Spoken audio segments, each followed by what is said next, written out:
What we have found in Afghanistan confirms that far from ending there, our war against terror is only beginning. Equipment, the best training, and they also most of the 19 men who hijacked planes on September the 11th were trained in Afghanistan's camps, and so were tens of thousands of others. Thousands of dangerous killers, schooled in the methods of murder, often supported by outlaw regimes, are now spread throughout the world like ticking time bombs set to go off without warning. My budget nearly doubles funding for a sustained strategy.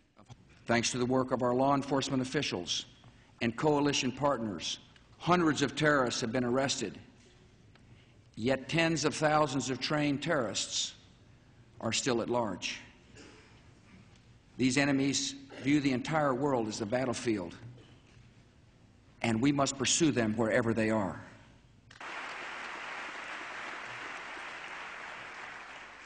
Our second goal is to prevent regimes that sponsor terror from threatening America or our friends and allies with weapons of mass destruction. Some of these regimes have been pretty quiet since September the 11th, but we know their true nature. North Korea is a regime arming with missiles and weapons of mass destruction while starving its citizens. Iran aggressively pursues these weapons and exports terror, while an unelected few repress the Iranian people's hope for freedom. Iraq continues to flaunt its hostility toward America and to support terror. The Iraqi regime has plotted to develop anthrax and nerve gas and nuclear weapons for over a decade.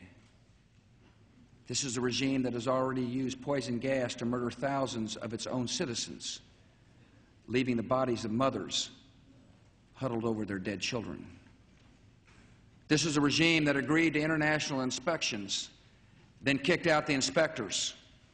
This is a regime that has something to hide from the civilized world.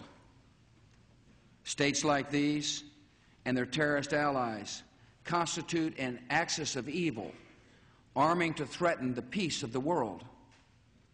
By seeking weapons of mass destruction, these regimes pose a grave and growing danger. They could provide these arms to terrorists, giving them the means to match their hatred. They could attack our allies or attempt to blackmail the United States.